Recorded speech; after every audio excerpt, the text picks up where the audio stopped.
जाएगी कि हमने क्या पढ़ा। हाँ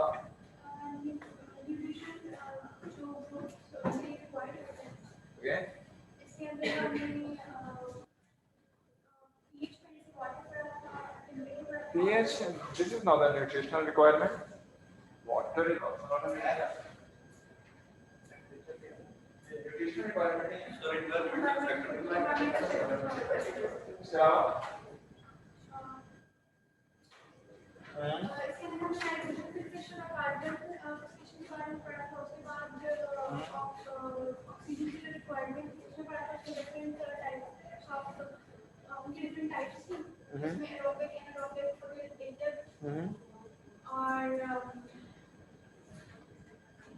ये तो उससे पिछली क्लास में नहीं पढ़ा था कि पिछली क्लास में पढ़ा था? क्लास में पढ़ा था। ओके, फैकल्टेटिव के बारे में पढ़ा था। इसके अलावा you are saying that we studied some environmental factors that may influence the growth of the microorganisms, and ultimately in this we discussed halotolerance and halophiles as well. Okay, what is the difference between halotolerant and halophiles? Yes, you. Yes, you. What is the difference between halotolerant and halophiles? What? Oh. Okay. Jaldi, what is the difference between halotolerant and no? I will ask. What is the difference between halotolerant and halophiles? Jaldi. What? Why? You were present in the last class.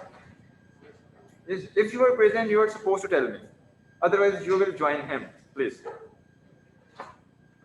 Yes, you. What is the difference between halotolerant and halophiles? What is the difference between halotolerant and halophiles? Both of you will join me. Stand up.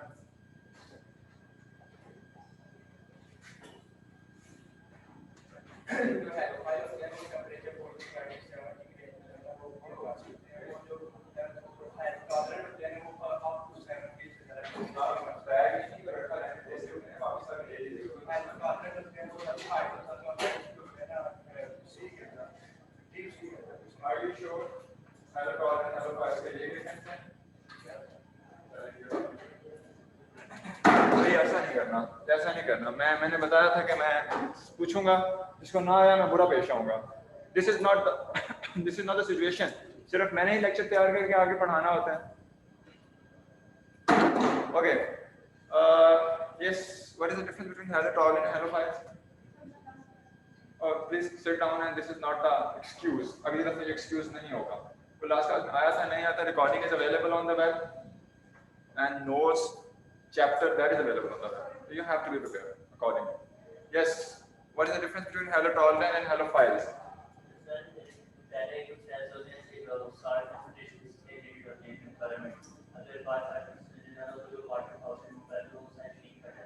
दोनों में differentiate कर दो।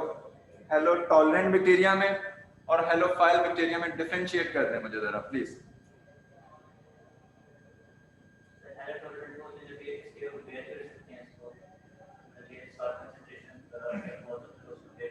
And halophiles? फिर halophiles क्या हुए?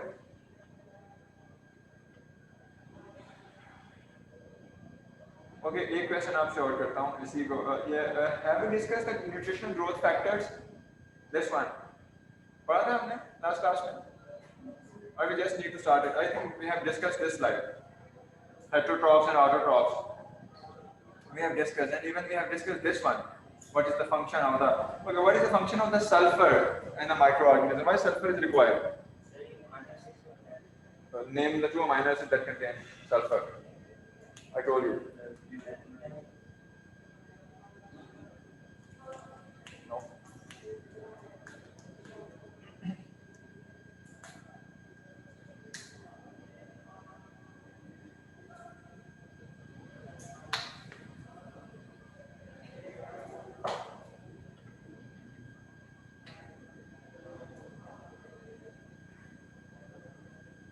What are the fastidious organisms? Discuss हुआ था? Yes. What are the fastidious organisms? Staph. Yes, you. आपका नाम मुझे नहीं। What are the fastidious organisms? Here it has been written in the first point.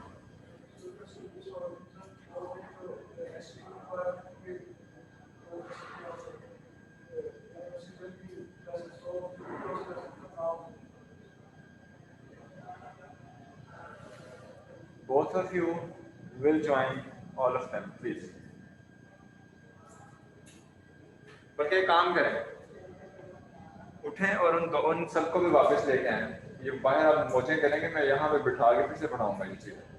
वो कोई एक जाए और उन सबको वापस लेके आए, अगर वो कहीं मिलते हैं तो खुशी होगी, सुबह सुबह निकाल दिया, मौजें लग गए हैं।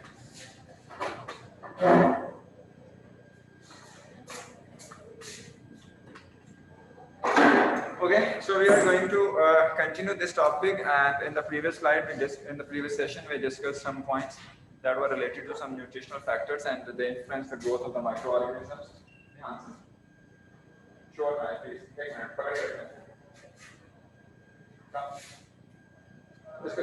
Show up, please. Hold it at the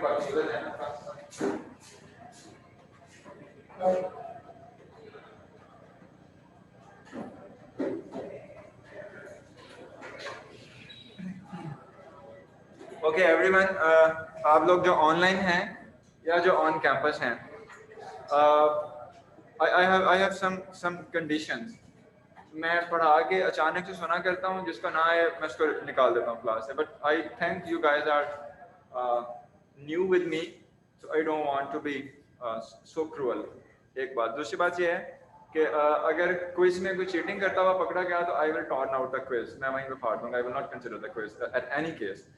ये आज 4-5 लोगों को सिर्फ इसलिए वापस बुलाया है because you guys are new with me and I don't want to be I want to give the impression of cruelty. तो इसको रिवाइज करके आया करें। मैं ये जो सब्जेक्ट है ये चौथी दफ़ा पढ़ा रहा हूँ यहाँ पे, और मैं सुबह 1.5 घंटा ये लेक्चर प्रिपेयर करके आता हूँ आप लोगों को पढ़ाने के लिए। Even I am PhD in the microbiology, I do not need to revise this lecture. तो मेरा काम नहीं है इसको बार बार पढ़ना, आपका काम है इसको पढ़ के आना जब भी अगली क्लास है। If you will not prepare, you will not get prepared for the final and the mids. और final और mids मैंने आपको पहले से बताया था, फर्स्ट सेशन में बताया था कि that would be complicated, that would not be so simple. इसके लिए प्रिपरेशन शुरू कर दीजिए, ग्रुप डिस्कशन करें। Microbiology that is very simple, लेकिन अगर उसको पढ़ेंगे नहीं तो इसी तरह से करेगी। Halotolerant, halo means the salt and you are telling me the temperature variations. इसको मेरा ख्याल है जाके नोट्स खोले ही नहीं है। और प्लीज़ ये लॉजिक मुझे मत दीजिएगा कि मैं किसी क्लास में नहीं था। खैर आप लोगों में से किसी ने दिया, but still I will not accept it. तैयारी करें, you are here in SOPs के बावजूद आप घरों से आए हुए हैं, पढ़ने के लिए आए हैं। Please be ready for the midst and the finals. खैर स्टार्ट करते हैं जी। पिछले सेशन में हमने कुछ डिस्कशन की थी about the environmental factors. There I told you the environmental factors that may include the oxygen requirements, the temperature requirements, the salts, etc. और इसमें हमने pH variations के बारे में बात की थी, and then we discussed that there are acetylthiobacillus ferroxynates which have ability to grow as the pH 2 and they can oxidize the sulfur compounds, and in this sense they are able to produce a sulfuric acid. इसके अलावा Parker-Phyllis और Shemme की बात की थी, that was the extremist non organism that was able to grow at the pH 1. इसके अलावा alkalophiles की बात की थी, Bacillus alkalophilus pH 10.5 पे, and that has ability to exchange the proton with the sodium ions, जिसके साथ पूरे का पूरा मैंने आपको बताया था कि that has mechanism. It has ability to exchange the sodium ions with the proton ions, and in this respect it is able to grow in the high alkaline environment. इसके अलावा थोड़ी सी इस फिगर पे बात की थी, साइटोप्लाज्म श्रिंकेज पे बात की थी, and फिर मैंने बताया था कि there are cells which are halophiles or the halotolerant specifically that has ability to grow in the high salt concentrations. They have ability to produce the reagents that can maintain the internal environment more concentrated and that can bind the water with it, और water जो है वो फिर cell से बाहर move नहीं करता, जिसकी वजह से सेल श्रिंक नहीं करता। यहाँ पे हमारी डिस्कशन हुई थी इस पे। अच्छा, nutritional factors that influence microbial growth, इसमें हमने कुछ और एलिमेंट्स की बात की थी कि कौन कौन से एलिमेंट्स हमारे पास लार्ज क्वांटिटी में रिक्वायर्ड हैं, कौन से ऐसे एलिमेंट्स हैं that are required in the minute quantity. और यहाँ पे ही हमने ये देखा था कि जो लार्ज क्वांटिटी में रिक्वायर्ड एलिमेंट्स हैं उनका रोल क्या है। आपको मैंने एक टेबल भी दिखाया था, किसी को याद है? अगली स्लाइड पे एक टेबल था, डू यू रिमेंबर इट? ऐसे सारे ला दूँ, आई विल बी हैप्पी कि तुम्हें याद है। मेरी एक और बात सुन लें। If we have the space in this room according to the SOP, like SOP follow करते हैं, वो स्पेस है, you guys can come here. by wearing a mask and by following the distance जो कि यहाँ हम फॉलो कर रहे हैं, ठीक है। अब हमारे फॉर एग्जांपल 4-5-6 चेयर्स फ्री पड़े हैं, you can come here, but अगर कंजेस्टेड हो जाएगा तो फिर हम उन्हें प्रेफर करेंगे जिनकी उस वीक में टर्न है। Are you getting my point? By keeping the SOPs तो आप आ सकते हैं अगर हमारे पास स्पेस मौजूद है। इसके अलावा हमने कुछ हेटेरोट्रॉफ्स और ऑटोट्रॉफ्स की डिफरेंशिएशन देखी थी, देन कार्बन फिक्सेशन में माइक्रो ऑर्गेनिजम्स का रोल देखा था, नाइट्रोजन फिक्सेशन में रोल देखा था। उसके बाद हमने लिमिटिंग न्यूट्रिएंट्स में फास्फोरस एंड आयरन का जिक्र किया था, फिर ट्रेस एलिमेंट्स की बात हुई थी, इसके अलावा ग्रोथ फैक्टर, और उसके बाद फैस्टिडियस ऑर्गेनिजम्स की बात हुई थी। एंड उसके बाद हमने कुछ ये टेबल भी देखा था, दिस वन, गुड।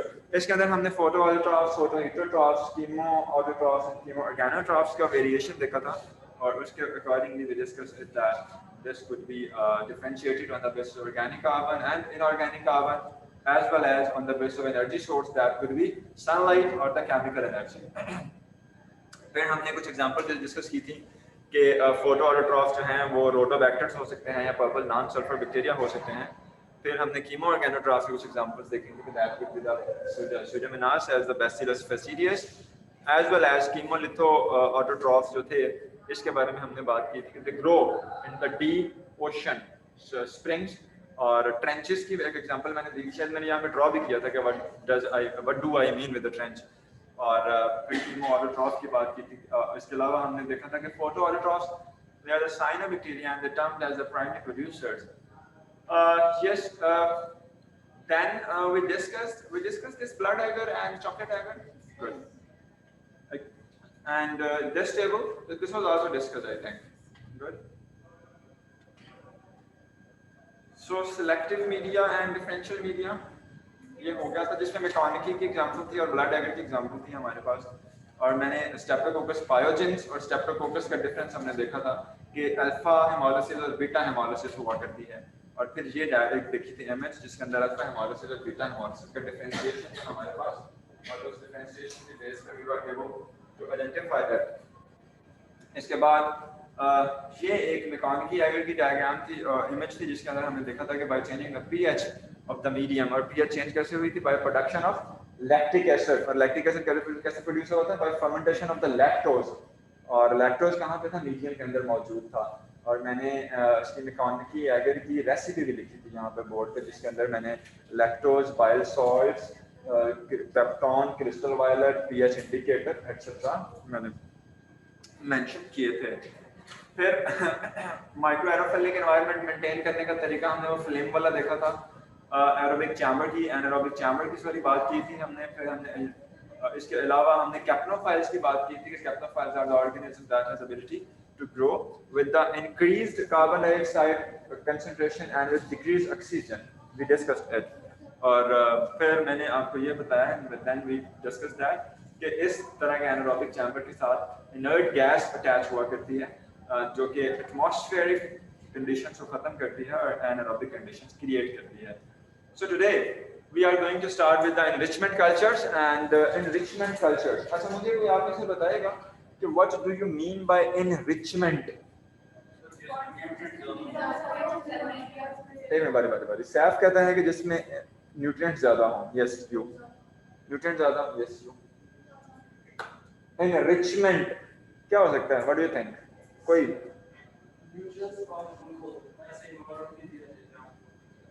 हाँ, जब हमने मीडिया की बात की थी तो हमने यही पढ़ा था कि enriched with the nutrients. Enrichment क्या हो सकता है? Any idea? आप कितने वर्ड्स हैं? Okay, if not with respect to the nutrients, anything in the excess, enriched with nutrients, enriched with जी सर किसी चीज की क्वालिटी को बेटर सर कुछ चीजें ऐड करके किसी भी चीज की जो है वो क्वालिटी को बेटर करना।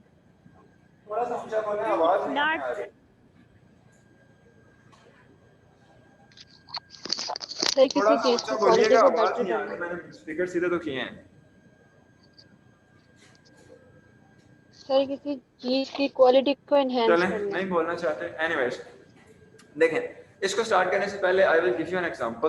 बड़ी जनरल सी बात हम करेंगे, बड़ी सादा सी ज़ुबान में। फॉर एग्जांपल हमारे पास एक 1 ग्राम सॉइल सैंपल है, मैं suppose and you are targeted, मैंने टास्क दिया है कि ये 1 ग्राम सॉइल ले लें, इसमें से मुझे इकोलाई आइसोलेट करके दें, इसमें से मुझे इकोलाई आइसोलेट करके दें। अभी जो 1 ग्राम सॉइल है, इस सॉइल के अंदर थाउजेंड्स ऑफ स्पीशीज हो सकती हैं, इकोलाई, सुडोमोनास, पता नहीं कौन कौन सी, थाउजेंड्स ऑफ स्पीशीज। अब उन थाउजेंड ऑफ स्पीशीज में से आप नॉर्मल करते गए हैं, जो हमने पहले पढ़ा था स्ट्रीक प्लेट मेथड से, पहले हमने पढ़ा था कि हम इसको टेस्ट ट्यूब में वाटर लेंगे और इस सॉइल को इसमें डिसॉल्व करेंगे, एक बैटरी प्लेट बनाएंगे और उस बैटरी प्लेट पे एगर, और हम इस सैंपल को इस एगर पे पोर कर देंगे और इसको इनक्यूबेट करेंगे। फिर हमारे पास कॉलोनीज आएंगी, जिसमें कॉलोनी जो हमने देखी थी 2 पिक्चर, कुछ में 30 थी, कुछ में TNTC कॉलोनीज थी, रिमेंबर?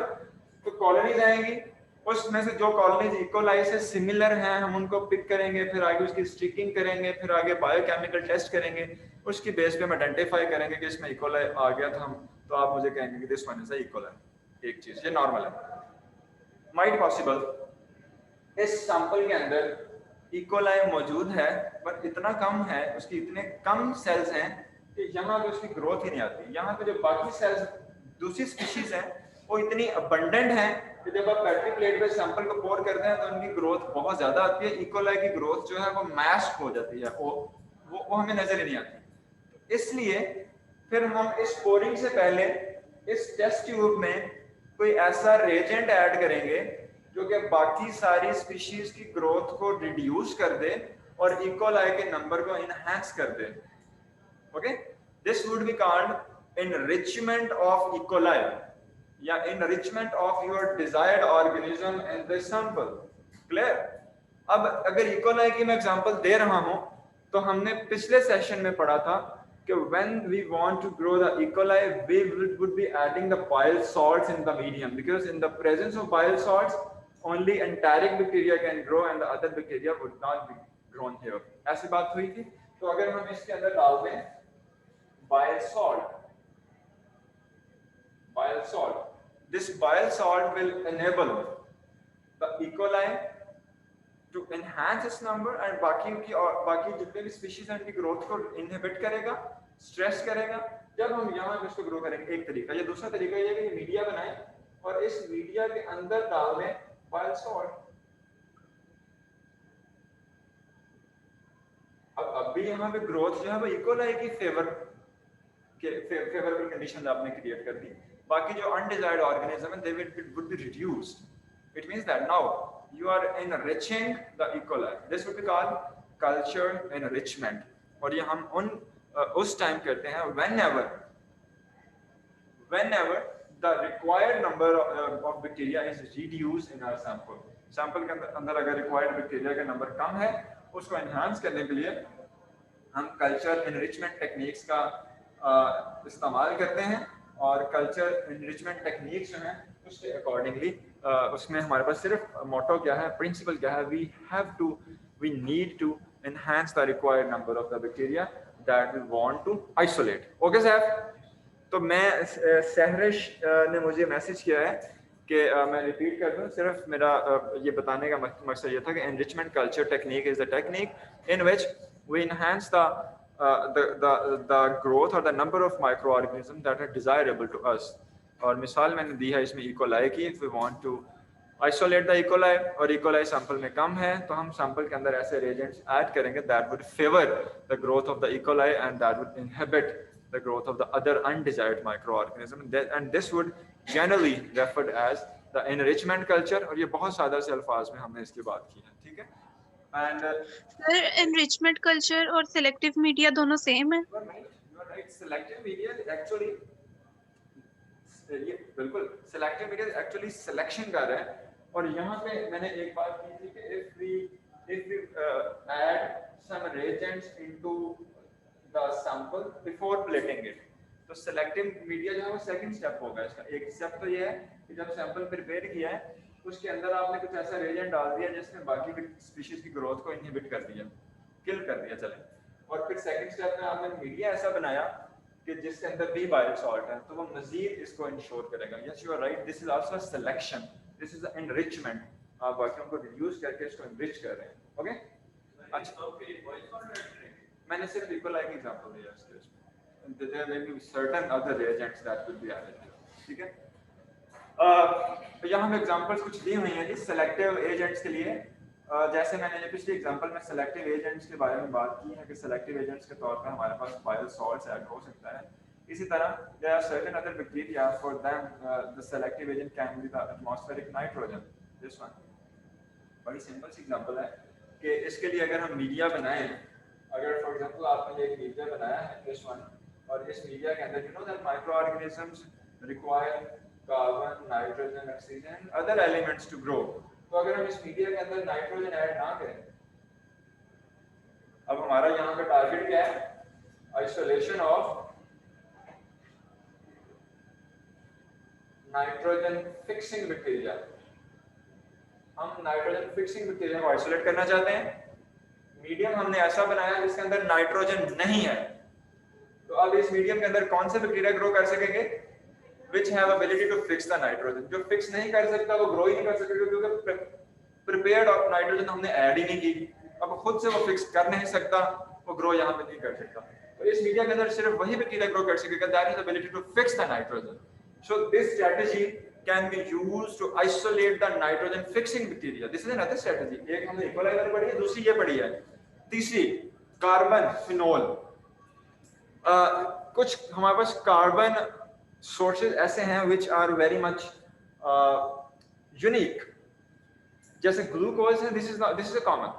ग्लूकोज है या फ्रुक्टोज है, इसको सारी तकरीबन सारी बैक्टीरियल स्पीशीज जो हैं ग्लूकोज को यूज कर सकती हैं for their growth, but there are certain carbon sources which are very unique. मिसाल के तौर पे फिनोल, फिनोल को बहुत कम स्पीशीज ऐसी हैं जो as a carbon source use कर सकेंगी।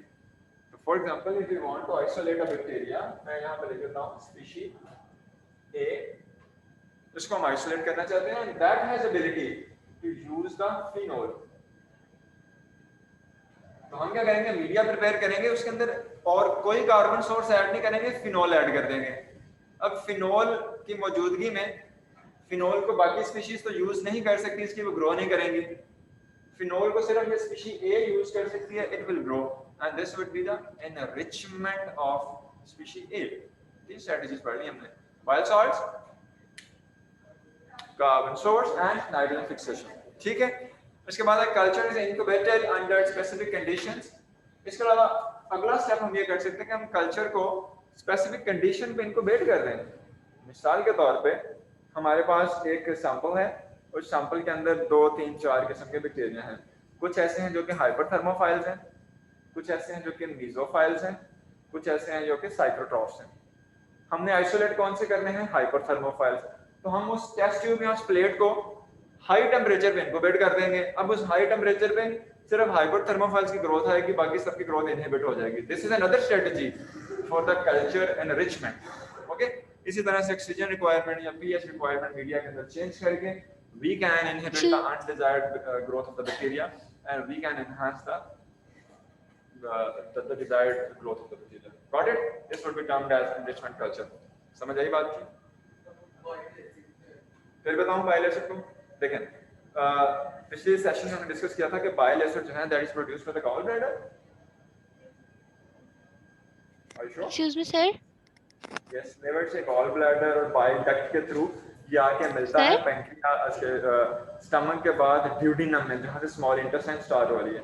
और बाइल सॉल्ट्स के लिए हमारे पास रोल है, this is the emulsification in the lipid metabolism. ठीक है, अब चूंकि ये बाइल सॉल्ट्स हैं, ये बड़े हार्श एनवायरनमेंट प्रोवाइड करते हैं। इनकी मौजूदगी में बहुत सारे बैक्टीरिया जो हैं उनकी डेथ हो जाती है। इकोलाई एक ऐसा बैक्टीरिया, एक एग्जांपल है, ये रहता है गट में है, इंटेस्टाइन में है। अब इंटेस्टाइन में ये रहता है, इसका मतलब ये है कि ये बाइल की मौजूदगी में ग्रो कर सकता है। जब भी हमने इकोलाई को आइसोलेट करना होगा, हम मीडियम के अंदर बाइल सॉल्ट्स ऐड कर देंगे। बाकी बैक्टीरिया बाइल सॉल्ट्स की प्रेजेंस में ग्रो नहीं कर सकेंगे, they will die, and only the E coli have ability to grow in the presence of bile salt. In this example it would be there. So this can be the strategy to enrich the ecoli. Good. अच्छा जी, next one is the image of figure that I want to discuss here. ये एक बड़ी सादा सी इसमें दिखाई हुई है scheme जो अभी मैंने डिस्कस आपके साथ की है, कल्चरल एनरिचमेंट की स्कीम है और इसमें भी वही बात है सिंपल सी। ये देखिए इसके अंदर हो क्या रहा है कि this is the first tube, ये फर्स्ट ट्यूब जो है दिस इज द ब्रॉथ, ये हमारे पास ब्रॉथ की ट्यूब है, ये हमने इसके अंदर ये सैंपल डाल दिया। अब आप देख सकते हैं इस सैंपल के अंदर हमारे पास जो बैक्टीरिया है मल्टीपल बैक्टीरिया है, ठीक है। अब ये मल्टीपल बैक्टीरिया इसमें कोई हमने ब्लू, कोई ये रेड, कोई ग्रीन शो किया। इसमें देखें जो रेड डॉट्स हैं दिस वन, ये और ये सिर्फ दो हैं। अब हमने इन रेड डॉट्स को इनहांस करना है, इनरिच करना है, तो हम क्या करेंगे कि इस ट्यूब के अंदर हमने अपना डिजायर्ड रिएजेंट जैसे कि मिसाल के तौर पे बाइल सॉल्ट ऐड कर दिया, बाइल सॉल्ट ऐड किया। अब हुआ क्या है कि ये जो रेड डॉट्स हैं इनकी ग्रोथ एनहांस हो गई, बाकियों की ग्रोथ वहीं पे रही। और जब हमने प्लेट पे इसको ऐड किया तो यहाँ पे सिर्फ हमारे पास जो ग्रोथ है ये रेड डॉट्स की है। Got it? तो this is the cultural enrichment. और ये भी याद रखिएगा कि कल्चरल एनरिचमेंट है जिसमें हम अपने डिजायर्ड बैक्टीरिया को तो एनरिच कर रहे हैं, ये दूसरे हैं वो अगर किल नहीं हो रहे तो वो अपनी उनकी ग्रोथ की पेस कम हो गई है या उनकी ग्रोथ जो है वो हॉल्ट हो गई है, बट जो हमारा डिजायर्ड है वो फेवरेबली ग्रो कर रहा है। That's it. ओके, चलें जी, next one is the methods to detect and measure the bacterial growth. अब कुछ हमने ये बात थोड़ी सी डिस्कस की हुई है ऑलरेडी, हैव स्टार्टेड इट। मिसाल के तौर पे अगर हमारे पास बैक्टीरिया की ग्रोथ आ जाती है, वो पेट्री प्लेट में आती है, वो टेस्ट ट्यूब में आती है, and whatever it is the medium type, how can we detect that how much bacteria is there. उसमें एक हमने पढ़ा था कि पेट्री प्लेट पे वो कॉलोनीज आती हैं, हम कॉलोनीज को काउंट करते हैं और एक कॉलोनी जो है वो अप्रोक्सीमेटली 10⁻⁶ सेल्स की होती है, and according to this we can estimate that how much bacteria are there in the plate. हम एक एस्टिमेशन दे सकते हैं। हम ये भी दे सकते हैं कि कॉलोनी फॉर्मिंग यूनिट कितने हैं, हम इसकी कैलकुलेशन भी कभी करेंगे अगले चैप्टर्स में। कॉलोनी फॉर्मिंग यूनिट्स कितने हैं और वहाँ से नंबर ऑफ बैक्टीरिया हमने फाइंड आउट किए। तो एक colony you are familiar with it that may have 10⁻⁶ cells, and अगर 30 कॉलोनीज हैं प्लेट पे तो you will multiply with it and you can have an estimate. तो this is actually the detection of the bacteria और the measurement of the bacteria कि how much they are there. ये तो petri plate की form में आ गया। If the bacteria is present in the test tube, broth में है, तो ब्रॉथ में तो हम उसको नहीं कर सकते काउंट। फिर हमारे पास क्या तरीका हो सकता है काउंटिंग करनी है, कैसे करनी है? क्या हमारे पास कोई ऑटोमेटिक इंस्ट्रूमेंट्स मौजूद हैं? अगर ऑटोमेटिक इंस्ट्रूमेंट्स मौजूद नहीं हैं तो फिर हमारे पास क्या प्रोसीजर है? हम अगर हमने काउंटिंग कर ली है किसी न किसी तरह से and we want to identify कि जो हमने बैक्टीरिया काउंट किए हैं इनमें से कितने डेड हैं और कितने लिविंग हैं, तो फिर डिफरेंशिएट कैसे करना है, या क्या इसके लिए हमारे पास कोई टेक्निक मौजूद है? तो हम अभी आगे ये टेक्निक्स पढ़ने लगे हैं कि whatever it is the type of the medium we can count the number of bacteria, we can estimate the number of living cells and number of dead cells, and there are some old techniques as well as there are some newly introduced techniques that may have their role in the detection and the measurement of the bacterial growth. Got it? अब आगे चलते हैं थोड़ा सा।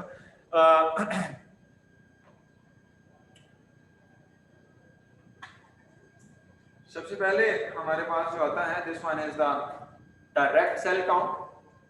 और direct cell count के अंदर हमारे पास दो चीजें आती हैं, डायरेक्ट माइक्रोस्कोपिक काउंट और दूसरी हमारे पास इसमें आती है cell counting instruments. Direct microscopic count and दूसरा हमारे पास सेल काउंटिंग इंस्ट्रूमेंट। जो डायरेक्ट माइक्रोस्कोपिक काउंट है उसमें क्या करेंगे, एक टेस्ट ट्यूब के अंदर अगर हमारे पास सैंपल मौजूद है, for example this one is the test tube and this is the broth and you are assigned a task to count the number of the bacteria that are present here. तो हम क्या करेंगे, इसके microscope count करेंगे। कैसे? इसके लिए हमारे पास होता है हीमोसाइटोमीटर। बात हुई थी इसकी क्लास में, आपने हीमोसाइटोमीटर देखा हुआ है? नहीं देखा हुआ। हीमोसाइटोमीटर या इसको न्यूबॉर्न चैम्बर भी कहते हैं, न्यूबॉर्न चैम्बर समथिंग, न्यूबॉर्न। अच्छा, ग्लास स्लाइड देखिए, ग्लास स्लाइड तो भाई देखी होगी। अच्छा, क्लास स्लाइड हुआ करती है हमारे पास कुछ इस तरह से, अगर मैं कुछ कोशिश करूं बनाने की लाइक दिस क्लास स्लाइड, और क्लास स्लाइड पे अगर हमारे पास यहाँ पे ग्रिड बना हुआ हो, बड़ा फाइन ग्रिड, मैं आपको भी डायग्राम आगे दिखाता हूँ। Here this one, this is the haemocytometer और द न्यूबॉर्न चैम्बर। ये एक स्लाइड की तरह है, ग्लास का बना हुआ, इसके दरमियान में यहाँ पे ग्रिड बना हुआ है, ग्रिड ये इस तरह का ग्रिड। अब हम करेंगे क्या कि इस ट्यूब में से थोड़ा सा सैंपल, कितना 10 माइक्रोवेल सैंपल लेंगे, 10 माइक्रोवेल सैंपल लेके इस न्यूबॉर्न चैम्बर के ऊपर डाल देंगे। इस न्यूबॉर्न चैम्बर को माइक्रोस्कोप के नीचे देखेंगे तो हमें सेल्स इस तरह ग्रिड में डिवाइड हुए नजर आएंगे। If the cells are divided into the grid, they would be easy to count. ऐसा हो जाएगा। कहते हैं कि अगर आसमान भी ग्रिड में डिवाइड हुआ हो तो शायद सितारे भी काउंट हो जाएं। तो if the cells are divided into the grid, they may be easy to count. अब हम यहाँ पे नंबर ऑफ सेल्स काउंट कर लेंगे। सैंपल कितना था? 10 माइक्रोवेल। फॉर एग्जांपल 10 माइक्रोवेल के अंदर हमारे पास सेल्स आते हैं 100। यहाँ पे सैंपल था हमारे पास 10 ml, तो हम इसको मल्टीप्लाई करके टोटल नंबर ऑफ ऑर्गेनिजम्स निकाल सकते हैं। इजी है ना कि नहीं? बात बनी नहीं है? अगर नहीं समझ आई तो I can repeat, but please take clear. नहीं समझ?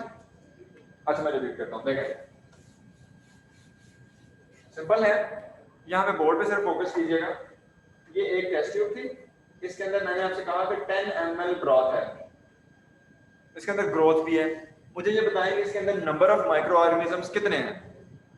तो आप ब्रॉथ देख के तो नहीं बता सकते। एक तरीका है माइक्रोस्कोपिक काउंट वाला। करेंगे क्या? न्यूबॉर्न स्लाइड लेंगे, ये वाली जिसको हम हेमोसाइटोमीटर भी कहते हैं, और इस सैंपल का थोड़ा सा piece, sorry chunk, for example मैं कहता हूँ 10 माइक्रोवेल ले लें, या 10 माइक्रोवेल भी छोड़ें, कॉम्प्लिकेटेड हो रहा है, 1 ml ले लें। 1 ml लेके इसको इस स्लाइड के ऊपर ऐड कर लें, और यहाँ पे नंबर ऑफ बैक्टीरिया जो है काउंट हो सकते हैं इस ग्रिड की फॉर्म में। मिसाल के तौर पे आपने काउंट किए, या 100 वर प्रेजेंट इन 1 ml, तो 10 ml में कितने होंगे? 100 multiply by 10, we can count easily microscopic count. This is the direct microscopic count and that can be used with the grid slide. और इस एग्जांपल हमारे पास ये एक स्ट्रक्चर नजर आपको आ रहा है। This one is the haemocytometer, ये उसका एरियल व्यू है फ्रॉम अबव, और ये उसका जो है ये साइड व्यू है दिस वन। और इसमें हमारे पास ग्रिड है, इसके ऊपर हम सैंपल रखने के बाद ये ऊपर कवर स्लिप रख देते हैं और इसको देखते हैं माइक्रोस्कोप के नीचे। दैट्स वेरी इजी, हमारी लैब के अंदर पड़ा हुआ है। आई होप कि आप जब ये लैब एक्सपेरिमेंट परफॉर्म करेंगे तो you will be doing it. दूसरा था सेल काउंटिंग इंस्ट्रूमेंट्स। अब बहुत सारे सेल काउंटिंग इंस्ट्रूमेंट्स भी आ चुके हैं। हम करते क्या है, उस इंस्ट्रूमेंट के अंदर अपना सैंपल लोड करते हैं और हमारे पास स्क्रीन पे रीडिंग आ जाती है इसके अंदर कितने सेल्स। अब उन इंस्ट्रूमेंट्स का प्रिंसिपल क्या है, इस पे बात करते हैं। सेल काउंटिंग इंस्ट्रूमेंट्स, मिसाल के तौर पे Coulter counter, Coulter counters, Coulter counter, COULTER, Coulter counter, ठीक है। This is a Coulter counter here. ये इसका रिसीवर है, आपने सैंपल इसके अंदर पुट किया और यहां से आपके पास स्क्रीन पर रीडिंग आ जाती है कि इसके अंदर कितना नंबर ऑफ सेल्स है। प्रिंसिपल इसका क्या है कि ये इतना नैरो ऑरिफाइस है दिस वन, इसमें से 1 बाय 1 सेल देखें लाइन अप होके गुजर रहा है, और जब सेल दो इलेक्ट्रोड्स के दरमियान में से गुजर रहा है तो करंट वेरिएशन आ रही है जो कि डिटेक्ट हो रही है यहाँ पे सेल। अब ये सेल जो है ये यहाँ पे काउंटर पे जाएगा कि जी यहाँ पे एक सेल गुजर गया, दो गुजर गया। तो आप अगर यहाँ पे 10 ml सैंपल लोड किया, 1 ml किया, 10 माइक्रोवेल किया, तो हमारे पास उसमें से नंबर ऑफ सेल्स आ जाएंगे। हम उसको एस्टिमेट कर सकते हैं कि टोटल नंबर ऑफ सेल्स कितने थे हमारे पास ओरिजिनल सैंपल के अंदर। Okay, this is called Coulter counter. शायद आप जब मॉलिक्यूलर पढ़ लिया आपने, अभी तो पढ़ रहे हैं, शायद आप मॉलिक्यूलर जब पढ़ेंगे या आप पढ़ेंगे मोलेकुलर टेक्निक्स इन बायोटेक्नोलॉजी या माइक्रोबायोलॉजी की जो टेक्निक्स पढ़ेंगे, उसके अंदर आप एक टेक्निक पढ़ेंगे flow cytometry. Flow cytometry, flow cytometry का प्रिंसिपल सेम है, आपको ये वहां पे याद आएगा। Flow cytometry is with the same principle, but flow cytometry में हमारे पास फ्लोरेसेंस डायज अटैच होती हैं, जब सेल यहाँ से गुजरता है तो लिविंग सेल्स और डेड सेल्स डिफरेंट कलर के कलर शो करते हैं, जिसकी वजह से we can have an differentiation with it. और flow cytometry has same principle with the Coulter count. अभी तक हमने दो चीजें पढ़ी हैं जी, एक सिर्फ डायरेक्ट सेल काउंट, उसको सेल्स को काउंट करने के लिए दो, एक माइक्रोस्कोपिक काउंट है और दूसरा इंस्ट्रूमेंट्स का यूज है, दोनों सेल्स को काउंट करते हैं। क्लियर हो गया? कोई मसला मसाइल? Any questions up to this point from the online audience और द ऑन कैंपस ऑडियंस?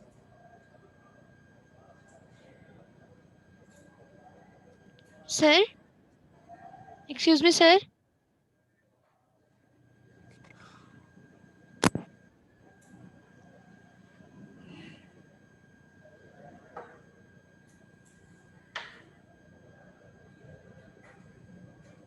अगला जो है मसला वो कुछ इस तरह से है कि अभी तक जितने हमने ये माइक्रोस्कोप से सेल्स को काउंट किया है या हमने कोल्टर काउंटिंग की है, इस काउंटिंग के प्रोसीजर से we are unable to identify that either cell is living और डेड। हम तो उसको काउंट कर रहे हैं कि सेल मौजूद है, we are unable to find that either cell is living और डेड।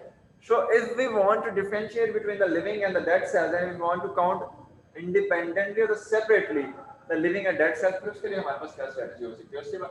उसके लिए the viable cell count methods which we are going to study now. एक उसमें plate count, वही method जो आप जिससे familiar हैं, plate count, colonies को count करना, plate count। उसमें क्या है कि हमारे पास sample होता था, इस sample को हम plate पे pour करते थे and you know that जितने सैंपल के अंदर लिविंग सेल्स होंगे वही तो ग्रो करेंगे, डेड सेल तो ग्रो करेंगे नहीं, लिविंग ग्रो करेंगे और कॉलोनी बनाएंगे। तो हम इस तरह से एस्टिमेट कर सकते हैं कि इसके अंदर कितनी रेशियो लिविंग सेल्स की थी और कितनी डेड सेल्स की थी, कर सकते हैं। गुड। तो this one is the method plate count, but this is time consuming. इसमें इंक्यूबेशन रिक्वायर्ड है, आपने 2 दिन की या 4 दिन की या 24 घंटे की कम से कम इंक्यूबेशन आपको चाहिए है। और इसके दिस सैंपल इसके लिए जरूरी है कि इस सैंपल के अंदर कम से कम 10⁻² सेल्स पर ml होने चाहिए।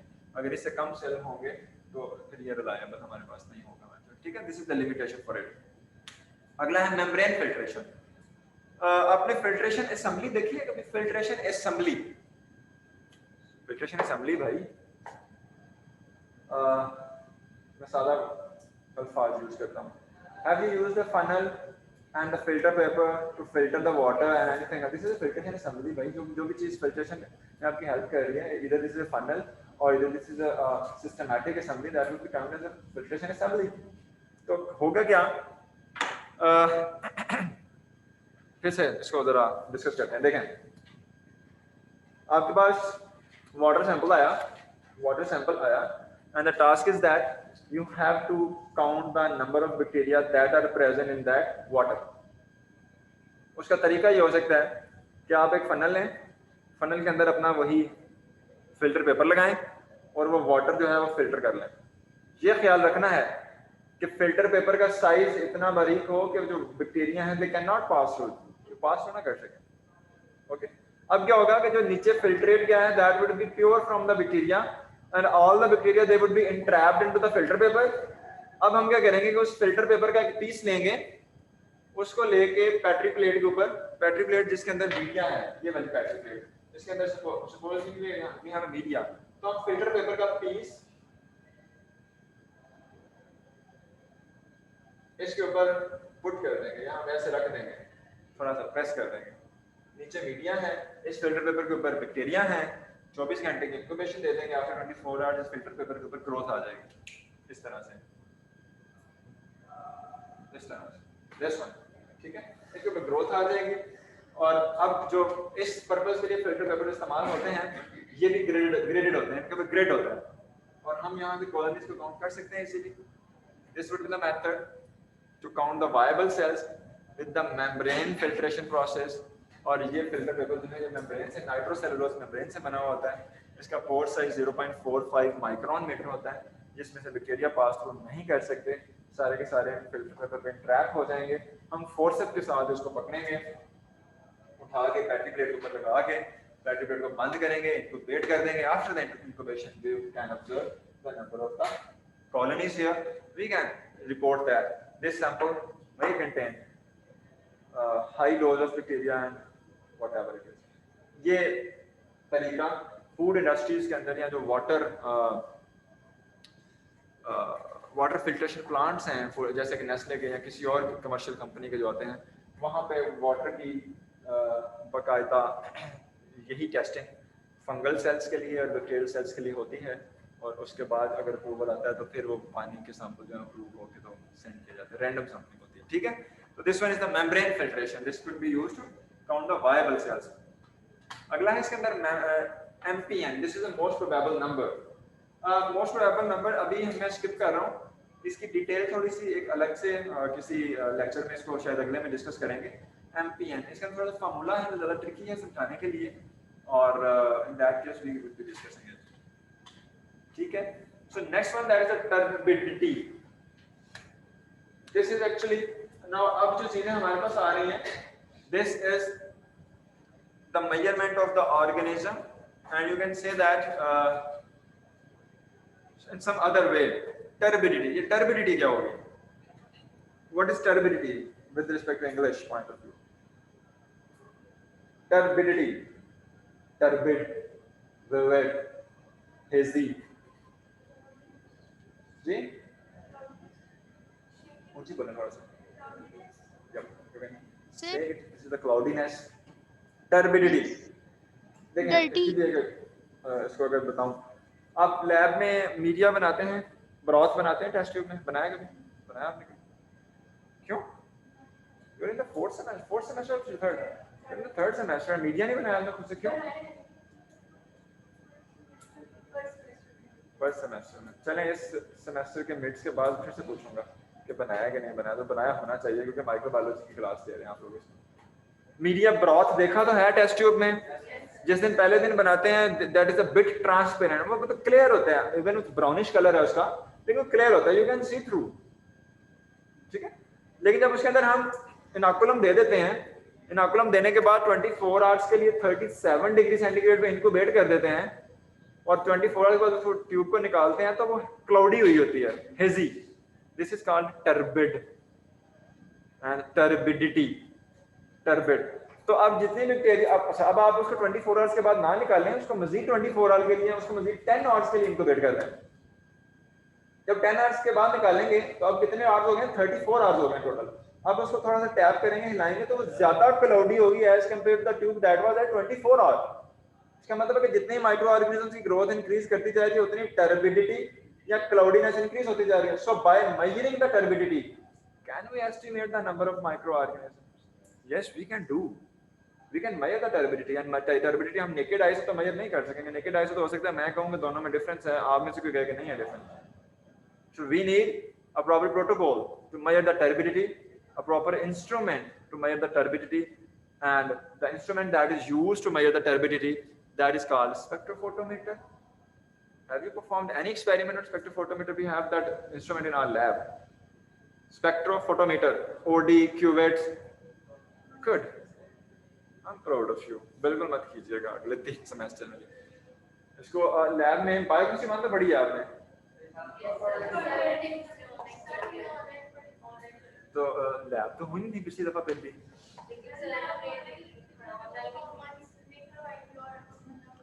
चलें, हाँ चलें ऐसा कीजिएगा, इस जो आगे सेमेस्टर चल रहा है इसमें प्रैक्टिकल्स में बहुत फोकस कीजिएगा। आप कोशिश करेंगे लैब में बारी बारी भी, या अगर ग्रुपिंग में भी काम हो रहा है तो सबके हाथ से निकल जाए एक दफा ये सारा एक्सपेरिमेंट।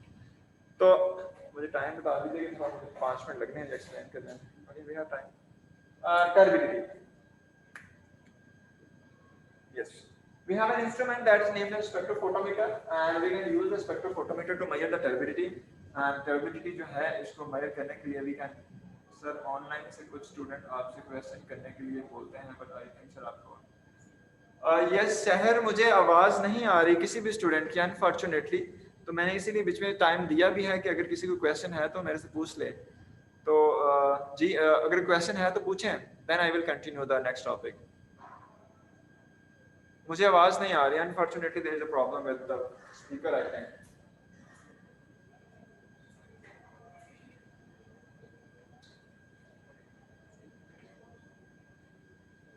ओके, अब बोलें, मैंने एक वायर हिला के देखी है, please speak out. Yes Karamat, please speak. अस्सलाम वालेकुम सर, आवाज आई है? यस, आइए, ठीक है अब आइए सर। आवाज। सर पहले हम लोग क्वेश्चंस कर रहे थे तो आपको आवाज नहीं आ रही थी। हाँ, मुझे आवाज नहीं आई थी, अभी आई है। Okay, if you guys have any question, हम उसको पहले लेते हैं, फिर हम आगे बात करेंगे। जी पूछें, सवाल पूछें, वन बाय वन प्लीज। नहीं सर, आपने क्लियर कर दिया था बाद में, थैंक यू। Okay good. अच्छा, सैरिश को टर्बिडिटी की समझ नहीं आई, इसके अलावा जी एनी क्वेश्चंस? अब मुझे आपकी आवाज आ रही है, आई एम वेरी सॉरी, मुझे पता नहीं था कि इसका कोई प्रॉब्लम हुआ है। कोई सवाल नहीं है अभी फिलहाल के लिए सैरिश के अलावा? No sir. गुड, इसका मतलब मैं ठीक पढ़ा रहा हूँ फिलहाल, कोई क्वेश्चन नहीं आ रहा हूँ। यहाँ सोए पड़े हैं सुबह सुबह। अच्छा, ओके सैरिश, turbidity actually I want to clear it again. जब आप मीडिया बनाते हैं, मैं बड़े सिंपल से अल्फाज में बताता हूँ, फिर हम इसमें टेक्निकल बात करेंगे।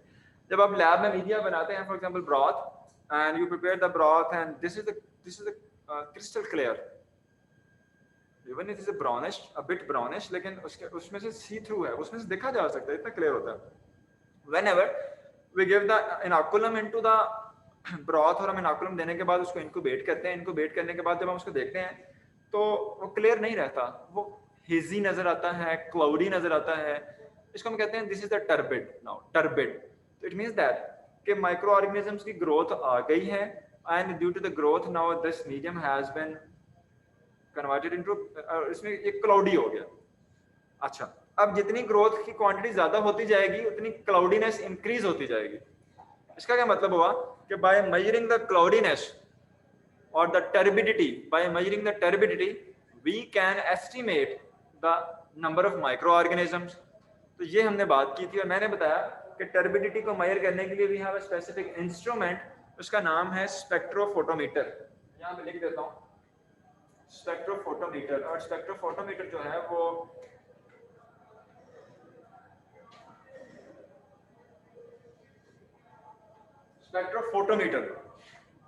स्पेक्ट्रोफोटोमीटर का प्रिंसिपल बड़ा सिंपल है, मैं बताता हूँ। अब हमने करना क्या है कि हमारे पास ये सैंपल था जी, ये सैंपल था हमारे पास। सैंपल हम स्पेक्ट्रोफोटोमीटर के अंदर रखेंगे। स्पेक्ट्रोफोटोमीटर के अंदर इधर है light source, light source will emit the light. यहां पे लगा हुआ है डिटेक्टर। अब यहां से लाइट emit होगी, इसमें से पास करेगी, और डिटेक्टर इसको डिटेक्ट करेगा।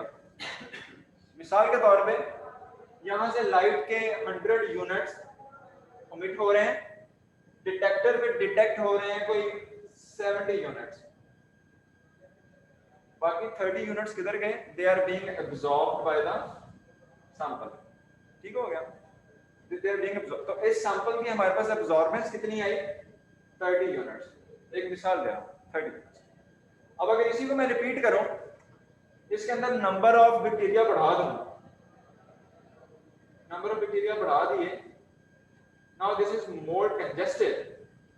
अब यहां से 100 यूनिट्स emit हो रहे हैं मिसाल के तौर पे, और आगे डिटेक्ट हो रहे हैं 50 यूनिट्स, तो इसकी एब्जॉर्बेंस कितनी है?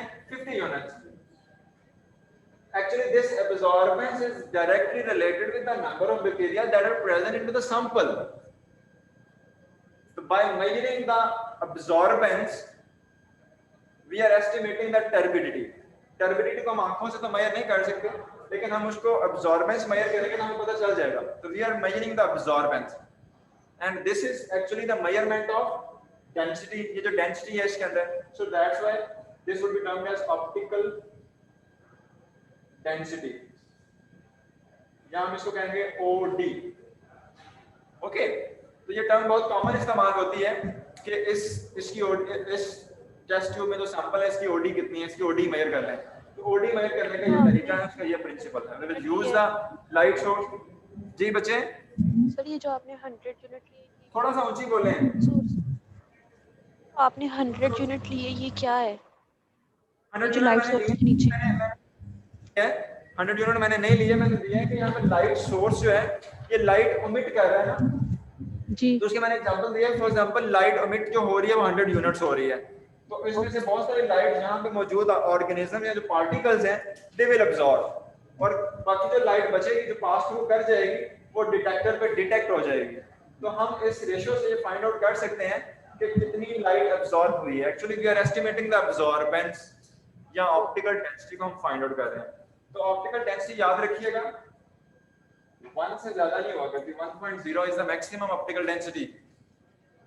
ऑप्टिकल डेंसिटी का कोई यूनिट नहीं हुआ करता, this would B 1, 0.9, 0.8, 7 whatever it is, 1.0 is the maximum। ठीक है, अगली बात ऑप्टिकल डेंसिटी जो है इसके लिए जो लाइट सोर्स है we can use the light source with different wavelengths। अगर लिविंग सेल्स को एस्टिमेट करना है तो हम इसकी वेवलेंथ यूज करेंगे 600 से 620 नैनोमीटर तक।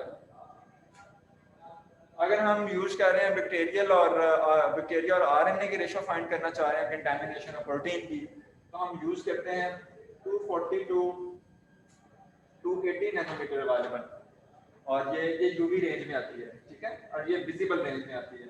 तो इस तरह से हम डिफरेंट टाइप्स की वेवलेंथ्स को हमारी डिफरेंट रिक्वायरमेंट्स के अकॉर्डिंगली चेंज करके that would be more clear whenever we will be using the spectrophotometer in the lab. But the principle is that, and in this respect we are actually measuring the growth of the microorganism by measuring the turbidity, or turbidity is the indication of the growth, and ये इसका simple सा procedure मैंने आपको बताया। Okay,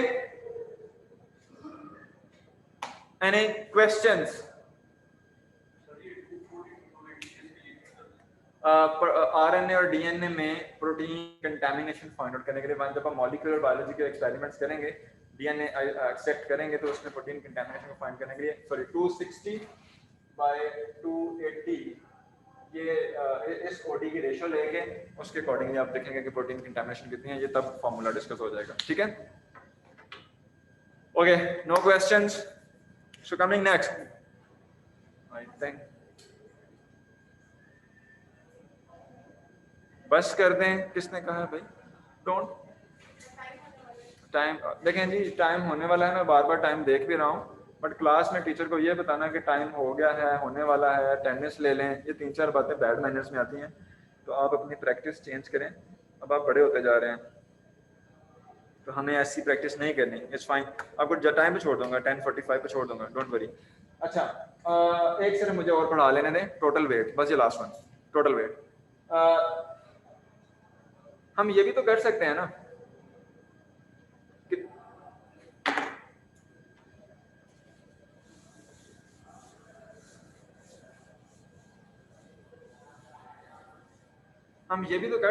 कि ये एक test tube थी, इसके अंदर बैक्टीरिया को हम ग्रो करवा रहे थे, और हमने क्या किया कि इसको जब एक्सपेरिमेंट स्टार्ट किया 0 आवर पे, तो इस टेस्ट ट्यूब का वेट कर लिया, हो सकता है इसका वेट आया और 10 ग्राम।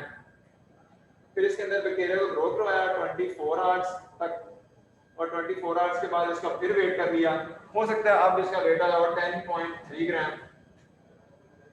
तो ये जो 0.3 आया है, this is the weight of the bacteria, the growth, weight of the growth जो कि इस पूरी ट्यूब के अंदर है। तो हम क्या कर रहे हैं, वेट मेजर कर रहे हैं, वेट मेजर कर रहे हैं हम actually, and by measuring the weight we can estimate that कि ग्रोथ कितनी आई है। हो सकता है कि एक सैंपल के अंदर ये ग्रोथ जो है ये 0.3 आई हो, अगला हम चेक करें दूसरा सैंपल तो उसके अंदर 0.5 आ जाए।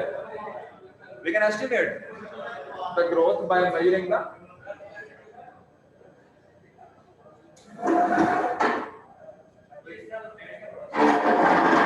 जी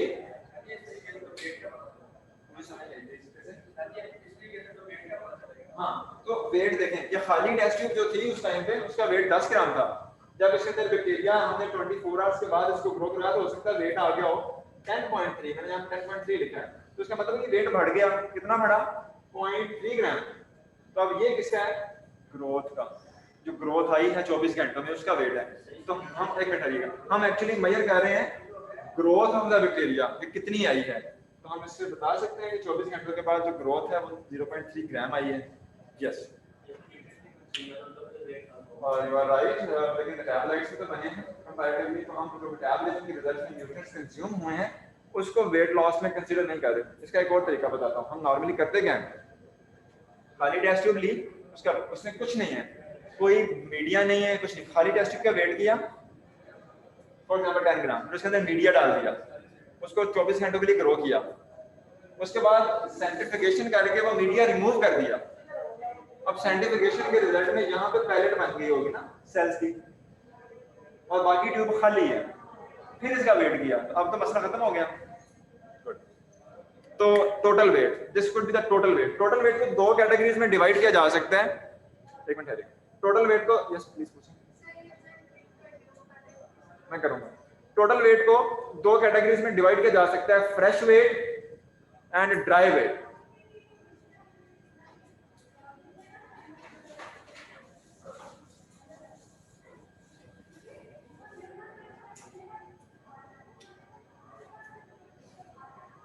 ये टेस्ट ट्यूब थी, इसको मैं लिख देता हूं, एम्प्टी ट्यूब। इसका यहाँ पे आपने वेट किया for example 10 gram, media add किया, इसके बाद 24 आवर्स के लिए ग्रोथ आई इस टेस्ट ट्यूब में, इसको मैंने सेंट्रीफ्यूज किया, सेंट्रीफ्यूज करने के बाद इसमें से मीडिया रिमूव कर दिया, और ये सेल्स जो ग्रो किए थे 24 आवर्स के बाद, सेल्स की पैलेट बन गई यहाँ पे। अब इस टेस्ट ट्यूब का फिर से वेट किया, तो अब ये हो सकता है इसका वेट आया 10.3 ग्राम, तो ये इस वाली से ज्यादा है, तो ग्रोथ सिर्फ पैलेट है, इसका मतलब है 0.3 वाज। इसको कहते हैं फ्रेश वेट, ये फ्रेश वेट दिया आपने। हो सकता है कि जब ये पैलेट बनी तो यहाँ पे सेल्स के दरमियान बहुत सारे वाटर मॉलिक्यूल्स इंट्रैप हो गए हो, उनका भी वेट आ गया हो। तो अगर इस टेस्ट ट्यूब को आप करें हीट कोई किसी भी टेम्परेचर पे, बिकॉज अब ये माइक्रो ऑर्गेनिज्म ग्रो नहीं कर रहे, इसको हीट करें, हीट करने के बाद उसके अंदर ट्रैप्ड वाटर मॉलिक्यूल है, दे वुड बी इवेपोरेटेड। अब फिर इसका वेट करें, हो सकता है अब वेट आए 10.2 gram, this is the dry weight. ये फ्रेश वेट है, ये ड्राई वेट है, और dry weight is more close to the actual weight of organism, क्योंकि उसमें से वाटर भी आपने माइनस कर दिया, और फ्रेश वेट के अंदर चांसेस हो सकते हैं। Got it? This is difference between the fresh weight and the dry weight, and this was all about for today's session. Yes please. इसकी वजह से देखें, हम यहाँ पे एस्टिमेट नहीं कर रहे कि हम लिविंग और डेड सेल्स को डिफरेंशिएट नहीं कर रहे, हमें सिर्फ ये देखना है कि कितनी ग्रोथ है। सेल डाई भी हो गया है, तो यहीं पे हम उसको उतना एडवर्स टेम्परेचर नहीं दे रहे, हम सिर्फ वाटर मॉलिक्यूल्स को एवापोरेट करने के लिए उसको दे रहे हैं। हम उसको रूम टेम्परेचर पे छोड़ सकते हैं, हम उसको 40 डिग्री सेंटीग्रेड पे 2 घंटों के लिए रख सकते हैं, 50 पे रख सकते हैं। It's normal for the cells, because you know that cells को किल करने के लिए we have to give the 121 degree centigrade temperature.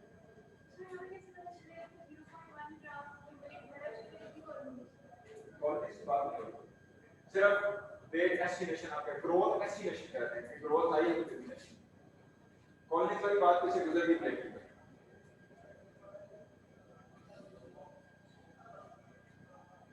Okay ji, any question, कोई भी सवाल रेलेवेंट और इररेलेवेंट, कुछ समझ ना आई हो, अगले सेशन में मेरे स्टार्ट करने से पहले पहले भी पूछें, उसके बाद भी पूछें, लेकिन जब मैंने सवाल करना तो फिर सबको आना चाहिए। अच्छा जी, so today and the tennis कल दे रहे हैं फिर क्विज आपको,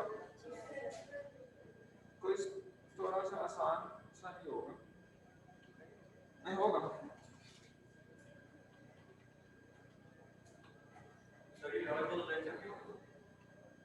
नहीं पिछले तक था।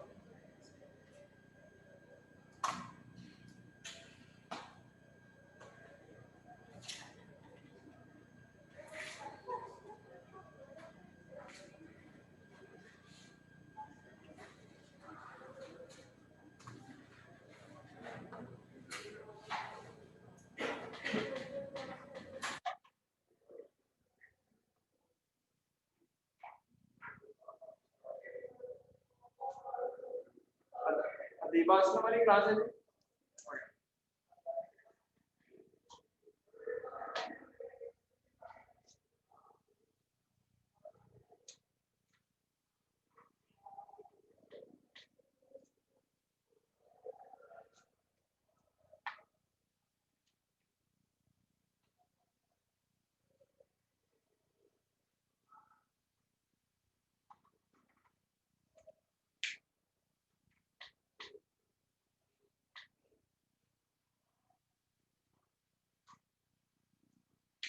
ओके जी ख्वातीन और हज़रात, please be attentive. Adiba Aslam,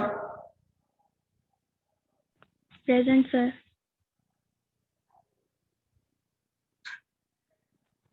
Affan Tariq Rana, Amna Shahzad, present. का Tabassum,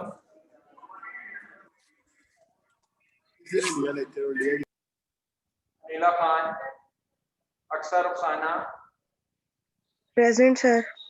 Hiba Nasir, Fiza Nadeem,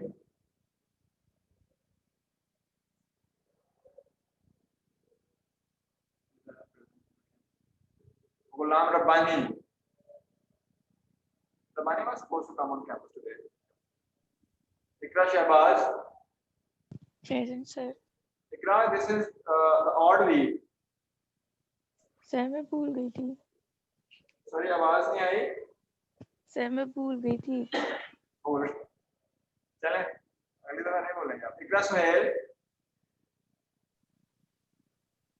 She's not here. Iza Ahmed. Jawahir Aslam. And Maryam Nadeem. Okay, Marwa Abbas. Marwa.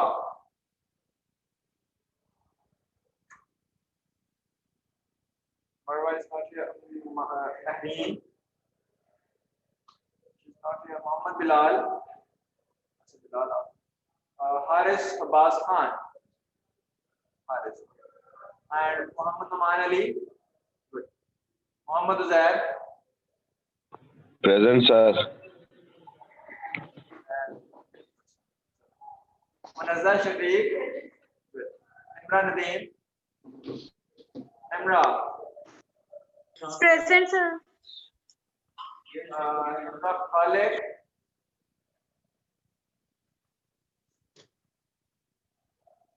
Not here. And Ishaq. Present Rabia Sharif. Sir present, उसका माइक ऑफ है, आईपीसी में हो।